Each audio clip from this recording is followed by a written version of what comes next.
Amigas y amigos de Apúntalo, en el programa de hoy escuchamos la segunda parte y conclusión de nuestro programa sobre el racismo, el coloniaje y la identidad, con los invitados Pablo Luis Rivera Rivera y Yaritza Pérez. Nos habla la profesora Yaritza Pérez. Contado que yo soy mamá de 2 niños negros, pero uno de 12 años que muy temprano en su vida se dio cuenta que en los libros no habían muñequitos negros, que en la televisión no había muñequitos, y no decía negro, decía de mi color.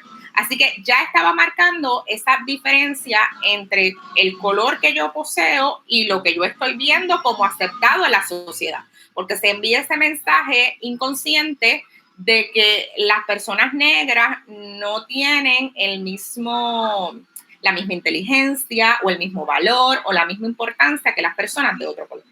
Pero con respecto a los que no son visiblemente negros, y esa idea de las 3 razas y que aquí no hay personas blancas, sino que todos somos negros, me lo acerco más a eso que les estoy mencionando, de esa identidad que como no tiene un proceso de aprendizaje en la historia, se retrasa la idea de que si eres parte de un mestizaje, por decirlo de alguna manera, y no es hasta que esa idea se debate, en mi hipótesis, principalmente en la academia, cuando esos jóvenes llegan a la academia, los que tienen la oportunidad de llegar, que se dan cuenta que esta idea de la identidad de mi color de piel y del ser puertorriqueño no me la han explicado y tengo que comenzar a explorarla. En esta semana leía una publicación de una estudiante que tuve en la Universidad de Puerto Rico en Carolina, que ya es egresada y está en programas graduados, una estudiante blanca, de ojos claros, así que visiblemente blanca, pero puertorriqueña, y digo pero puertorriqueña por este debate que estamos planteándonos ahora. Y ella hablaba de cómo había experimentado el racismo. Y me sentí bien curiosa de continuar leyendo que su familia siempre le decía que no trajera un hombre negro a su casa. Blanca, ¿verdad? Pero no traigas un hombre negro porque vas a dañar la raza. Así que es ese despertar a la identidad de ese quien yo soy que le deja saber tanto a los que somos visiblemente negros como no lo son, esta idea de que el racismo en Puerto Rico está vigente y que todos los hemos experimentado, pero que por otro lado los visiblemente negros pues lo vienen trabajando con esta realidad de verse en un mundo donde su color de piel determina de alguna manera su posición en nuestra sociedad. Así que hay que darle una mirada más amplia porque son muchas las perspectivas que pudieran explicar todo lo que estamos viviendo hoy.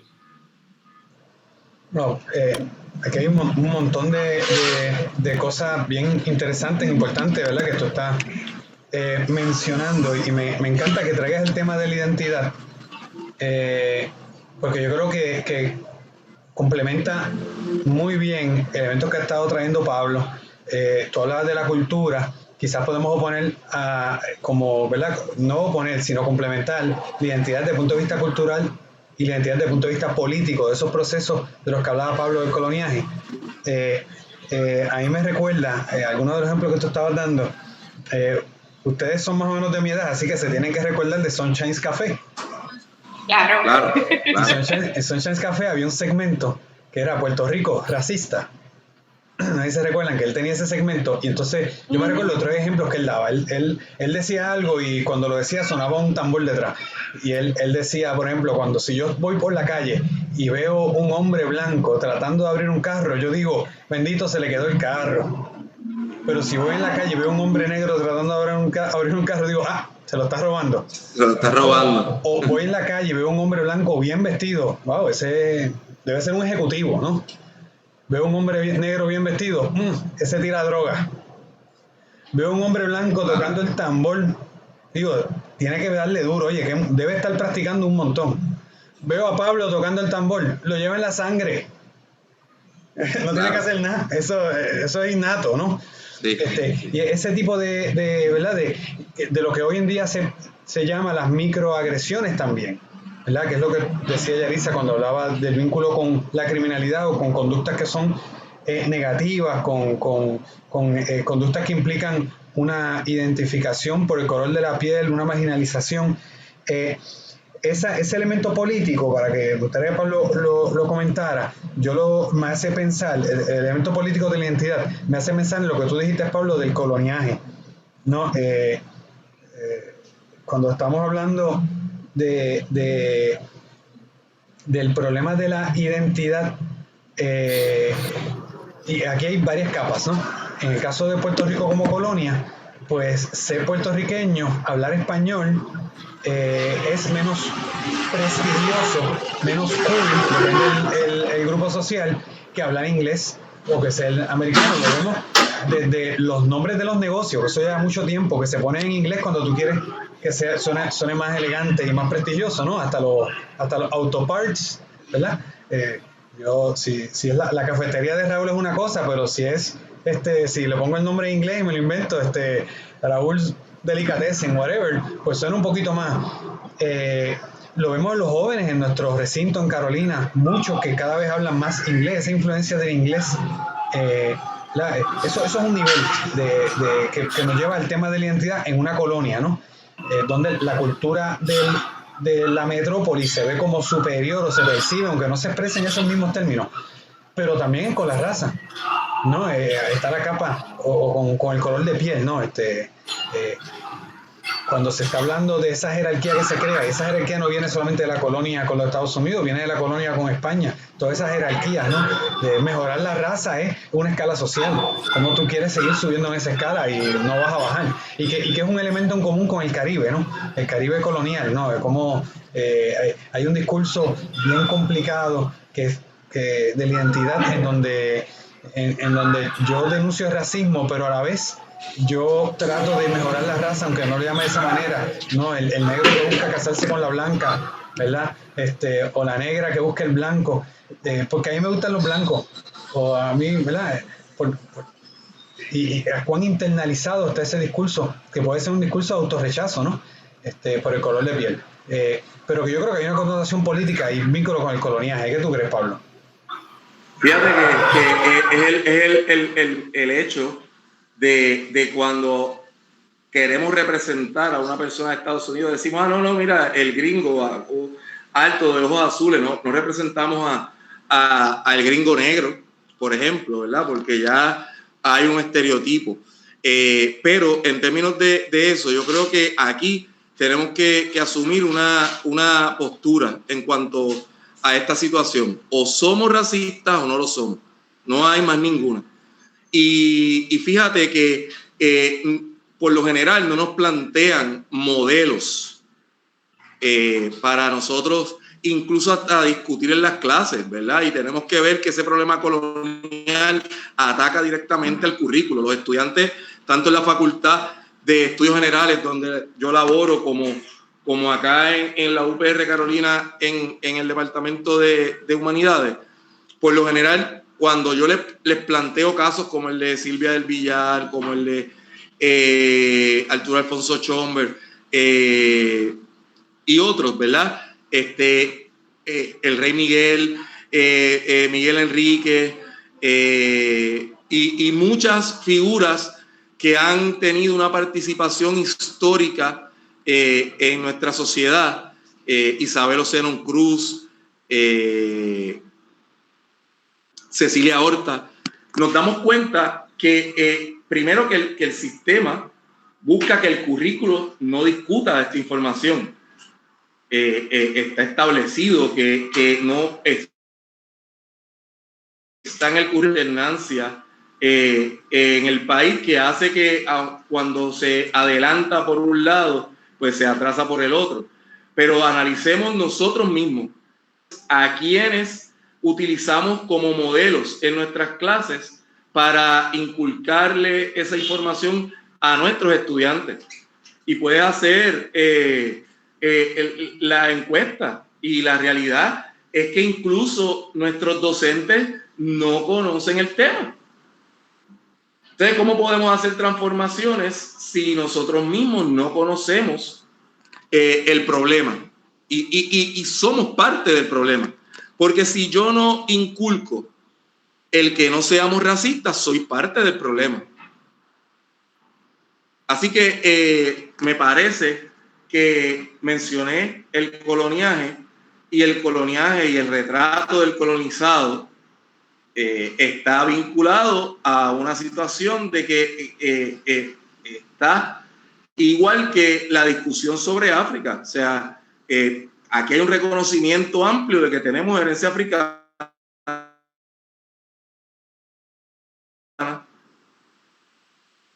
Una persona con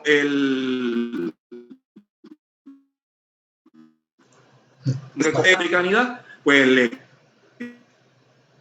te estamos perdiendo un poquito, Pablo, la señal. Y una herencia, y no podemos abundar ni profundizar en el tema.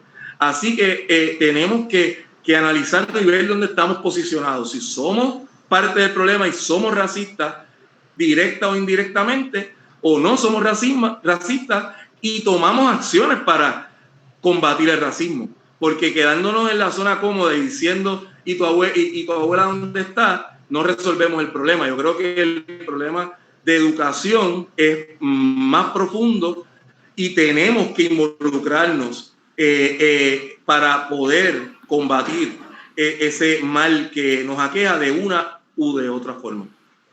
Sin embargo, quiero seguir problematizando, a pesar de que estoy completamente de acuerdo con lo que tú dices, y quiero escuchar que Yaritza pueda profundizar un poquito más en esta cuestión de la identidad, porque lo que ella está trayendo es que no es tan sencillo como decir, bueno, pues negros contra blancos o blancos contra negros, que es racismo, sino que ¿quién es negro?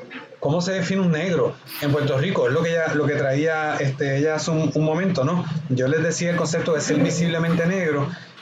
Yaritza mencionó el percibirse, porque una cosa es cómo me perciben, otra cosa es cómo yo me percibo. Miren los resultados del censo. El porcentaje tan elevado de personas en Puerto Rico que se perciben a sí mismos como blancos, o así lo ponen en el censo, versus percibirse como negro, a pesar de que yo los mire y diga, para mí que esa persona es negra, pero se percibe como blanco. ¿Quién define, ¿verdad?, lo que es un negro o una negra? Y sobre todo, añadiéndole un elemento adicional a la pregunta, que es el tema de la afrodescendencia. Hubo una expresión en la prensa en estos días, me parece que fue el colectivo ILE, me pueden corregir, que estaba diciendo que para efectos del censo ellos les invitaban a las personas en Puerto Rico a que, más allá del color de la piel que pusieran, que se definieran como afrodescendientes. Entonces quiere decir que un afrodescendiente no es necesariamente sinónimo de negro. El proyecto de la afrodescendencia como un proyecto político ofrece una solución a este problema de discrimen por el color que se percibe, o, ¿verdad?, ¿cómo se da el tema? ¿Quiénes son los negros y quiénes son los que sufren el racismo en Puerto Rico? Basta con decir que yo soy negro. Me gustaría primero que Yaritza lo abordara desde el punto de vista de la identidad que ella estaba diciendo, ¿verdad?, si le parece. Bueno, es importante entender que la identidad es un proceso bien complejo, que se trabaja en diferentes perspectivas. ¿Quién yo soy conmigo mismo? ¿Quién yo me quiero proyectar con los demás? Camina desde las perspectivas de género como persona, hacia dónde yo quiero dirigirme en términos ocupacionales y de estudio. Así que es un tema mucho más complejo. Las teorías que hablan de la identidad habla un poco que en esa adolescencia la persona está en conflicto, debate, en crisis de tener una fidelidad consigo mismo, de descubrir quién yo soy. Y quien no la encuentra entra a la vida adulta con una confusión de roles. Y es típico ver a las personas entonces que se vayan con el momentum. Si estoy jangueando con personas negras, entonces voy a pensar que no soy negro, que no soy racista porque tengo amigos negros. Si estoy jangueando con los que les gusta el reggaetón, pues soy reggaetonero. Así que eso es una de las manifestaciones de la confusión de roles. En ese descubrir quién yo soy, que es más complejo, entonces tiene que atarse a que no tenemos una historia de esa identidad cultural o de identificarse con el color de piel. Los que somos visiblemente menos negros, porque mi hipótesis es que los que son visiblemente negros ya se han enfrentado a la realidad de ver los libros que no estamos representados, de ver que en la televisión no hay la misma cantidad de personas. Vamos, si vemos un noticiario, solamente tenemos un periodista visiblemente negro. Así que los que somos negros hemos tenido un crecimiento observando esto, pero los que no son visiblemente negros tienen que caminar un proceso de identidad distinto. Y no es hasta que se den cuenta de esos factores de discrimen que entonces comienzan a hablar de esa realidad. Entonces, yo recuerdo en una ocasión que alguien me dijo que yo era una negra exótica y una negra dominante. Me dijeron, es que cuando tú llegas a un lugar eres imponente. Para mí ese comentario fue bien impactante porque mezcla distintos factores de la desigualdad y del discrimen. Un poco el discrimen por género, un poco una mirada sexista de esto. Y esta realidad me chocó en términos de la identidad de cómo yo me veía. Porque aunque yo sí me veo como una mujer hermosa, nunca me había visto como exótica. Así que ahí seguimos teniendo esta visión del lenguaje y de los factores de identidad. En estos días, Facebook tiró sus avatars, ¿verdad? Los dibujos de cada persona, y era impactante para mí ver que algunas personas a las que yo percibía con un tono de piel más claro, cuando preparan su avatar, usted sabe que uno lo prepara y uno escoge el color de piel, escogieron un color de piel o un tono mucho más oscuro. Sin embargo, no se perciben en ese proceso de identidad como negros. Así que el ser negro como identidad no solamente es mirarse el tono de piel, sino un proceso cultural de aprendizaje. Es que no sabemos quiénes somos, no conocemos nuestra historia. Eso se mezcla con la realidad de poderme percibir como negro, y en mi hipótesis es lo que provoca que no es hasta que tienes una relación con una situación de discrimen que te das cuenta que eres diferente, y en ese darnos cuenta que eres diferente, los negros nos damos cuenta también que nos tenemos que esforzar más para conseguir lograr las metas que nos proponemos. Y una cosa bien distinta es que aquellos que en esta época y son visiblemente negros y han percibido la desigualdad por color de piel desde pequeños, nos expone a que las comunidades negras, los padres negros, tengamos que tener una conversación con los hijos y decirles, la gente dice, o los niños preguntan, la gente dice que en Puerto Rico no hay racismo, pero ¿por qué me dicen negro sucio? ¿Verdad? ¿Por qué en la escuela me dicen negro sucio? Así que los padres negros tenemos que enfrentar la realidad que no se observa con los padres de niños más claros, blancos en nuestro país, que tienen que enfrentar esta realidad, explicarle a los niños que aunque el racismo no debería existir, que aunque somos todos iguales desde la perspectiva de que somos todos seres humanos, hay una realidad, y es que nosotros tenemos que caminar por una ruta distinta hacia la identidad y hacia la relación con otros. Es decir, que yo estoy observando que hoy los niños tienen ese despertar mucho más rápido, que se exponen un poco también por lo que decía José Raúl, es que bueno, el acoso escolar hoy se ve como acoso. Para nuestra generación era lo normal en la escuela, todo el mundo te va a molestar y tú tienes que aprender a defenderte, pero hoy el bullying, el acoso escolar plantea desde muy temprano situaciones de discrimen, particularmente en Carolina, de donde yo soy, y que yo estimo que la comunidad negra es mucho más grande de lo que se cree, pero que adelanta ese proceso de identidad que es bien complejo y que otras personas en Puerto Rico van a tener un reto mucho más amplio y que se va a dar en la adultez. Y que al mismo tiempo se asocia con otras desigualdades por género. Las comunidades negras también son vistas como comunidades pobres. Yo le digo a mis estudiantes, Carolina es un pueblo de gente pobre, y se sorprenden.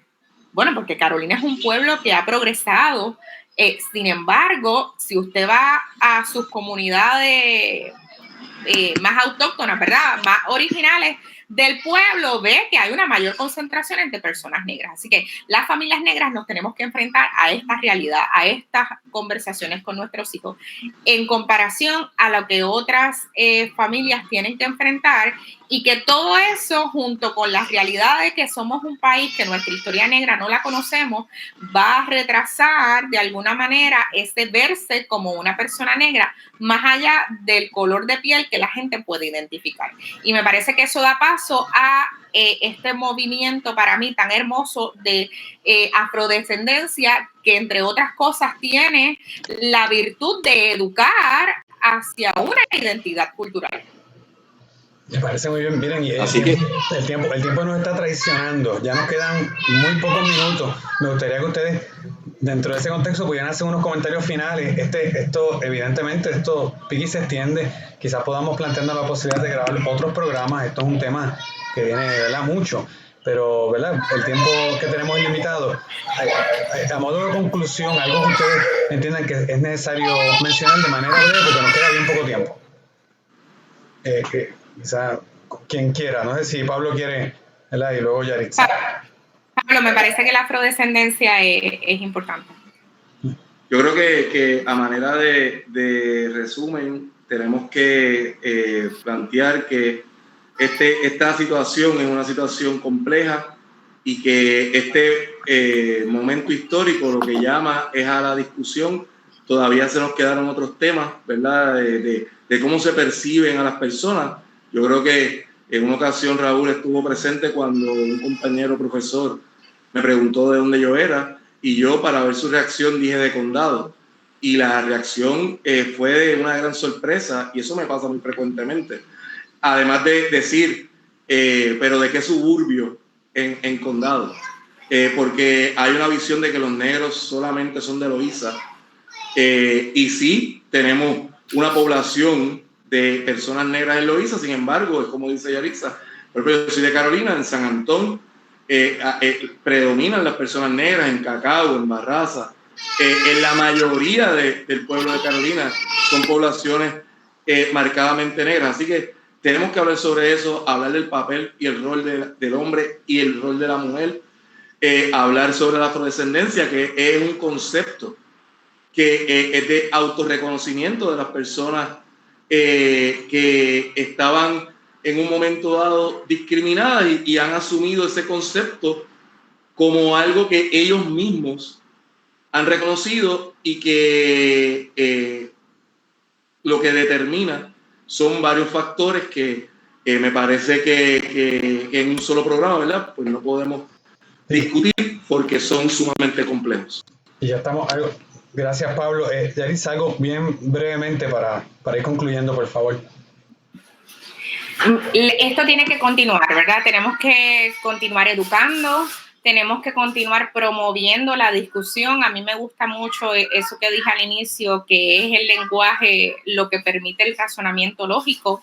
Así que la discusión nos permitirá entonces, ¿verdad?, de una manera racional encontrar esa identidad cultural y esa identidad como persona, y va a ilustrarle a los niños, a los jóvenes, un poco a promover esa información que falta, ¿verdad?, a darle sentido, a educar sobre aspectos importantes a nivel local, cultural, que tenemos que hablar. Así que me parece que, como bien dice Pablo, todavía quedan muchos temas que continuar, muchas conversaciones que tener, y que ese es el camino hacia el cambio.